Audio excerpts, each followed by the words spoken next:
In the quiet pauses between client sessions, I often find myself sitting with the reality of how many people are navigating relationships that feel confusing, painful, or they simply feel stuck. And what strikes me after thousands of these conversations is how the same word sits just beneath the surface of all the struggles: expectation. One of the most misunderstood concepts in relationship is expectation. Most of us hear the word and immediately associate it with disappointment, pressure, or control. We're taught, explicitly or implicitly, that expectations are the problem, that if we didn't expect so much, we wouldn't suffer so much. There's truth there, but it's incomplete, because expectations aren't just the root of suffering. They're also the key to fulfillment. The issue isn't that we have expectations. The issue is that most of us were never taught how to hold the right ones. In the context of this work, an expectation is very simple. An expectation is the holding of a need, a want, or a desire inside of a particular relationship. That's it. Expectations don't come out of nowhere. They're downstream from everything that we've been talking about the last few episodes. Vision, as we talked about in episode 5, gives us context for what we're building toward. Needs, wants, and desires, which we tackled in episode 6, clarify what matters and at what level. Expectations are how we hold those needs, wants, and desires with real people. When expectations are aligned with vision and matched with the right person, they create stability, trust, and true fulfillment. When they're misaligned, unreasonable, or unspoken, pain is inevitable. Most suffering in relationship isn't caused by conflict. It's caused by unmet expectations that were never named, evaluated, or consciously chosen. We feel disappointed, we feel resentful, and we feel let down. And instead of asking, what expectation am I holding right now, we assume something is wrong with the other person or the relationship itself. But here's the thing that most people miss. If you're holding an expectation that can't be met in a particular relationship, no amount of communication is ever going to fix that. And if you're holding an expectation that doesn't lead toward the life that you actually want, even having it met won't bring fulfillment. That's why expectations can feel so torturous. Not because expectations are bad, but because unexamined expectations inevitably are going to create pain. Fulfillment doesn't come from having all expectations met.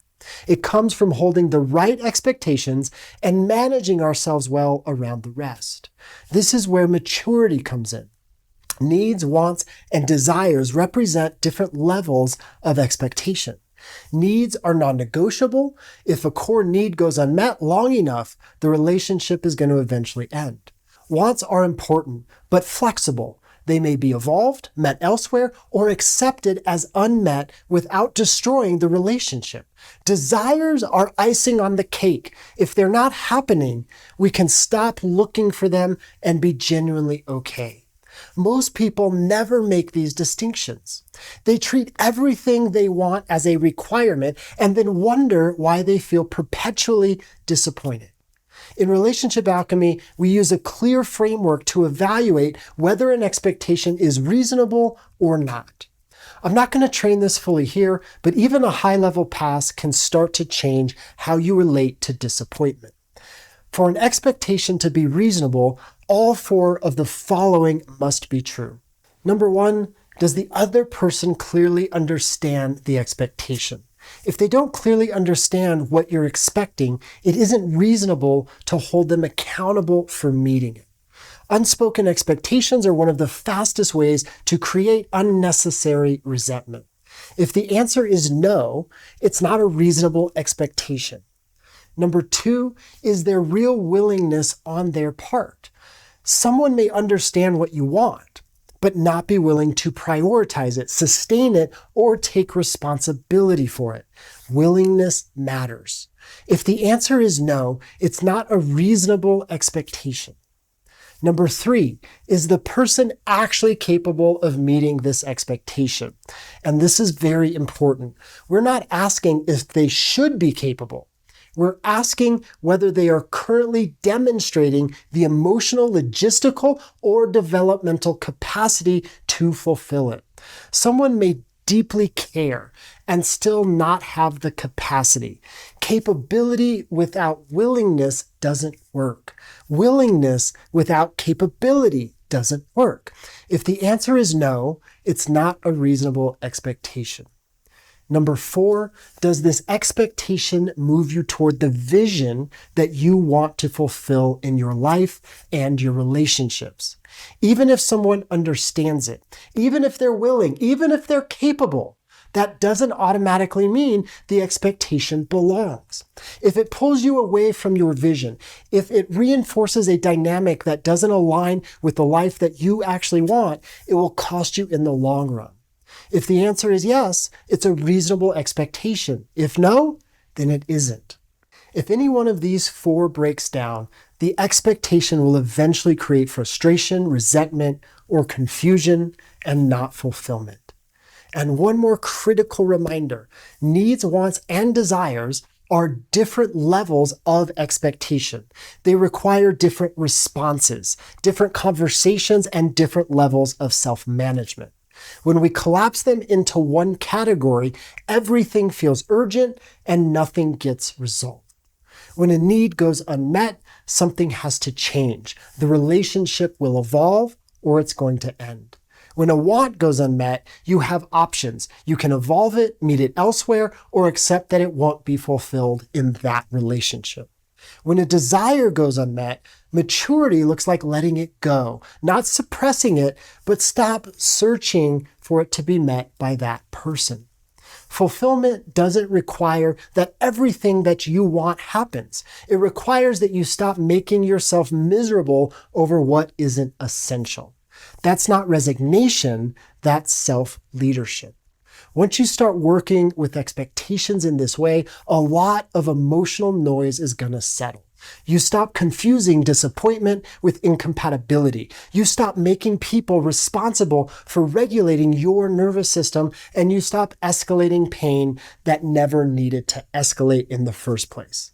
And you begin relating to expectation as a conscious choice rather than an unconscious demand. This is a different paradigm of relationship.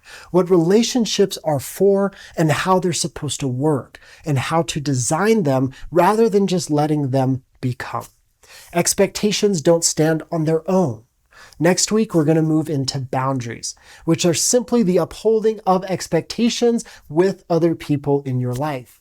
And one important teaser before we get there: boundaries are not something that you set after they've been crossed. That's one of the most common and costly mistakes that people make. More on that next. For those of you who have written in asking how to move beyond insight and actually build the skills in real time under relational pressure, the Relationship Alchemy Intensive is coming up March 28th and 29th here in Denver, in my favorite part of the city, Cherry Creek. And before I sign off, I want to leave you with a simple reflection. Ask yourself, in the last 24 to 48 hours, was there a moment of disappointment, frustration, or resentment that showed up? If so, ask yourself, what expectation was I holding in that moment? And was it a need, a want, or a desire? You don't need to fix anything. Just notice it for now. And if you're willing, comment to share what you've discovered, even if it's just a sentence or two, as I read every single comment. And these reflections that you share help me shape what we're going to explore next. Next up, we're going to talk about boundaries, what they actually are, why most people get them wrong, and how to use them without threat, withdrawal, or force. In the meantime, have a great rest of your day, and I look so very forward to connecting with you again next week.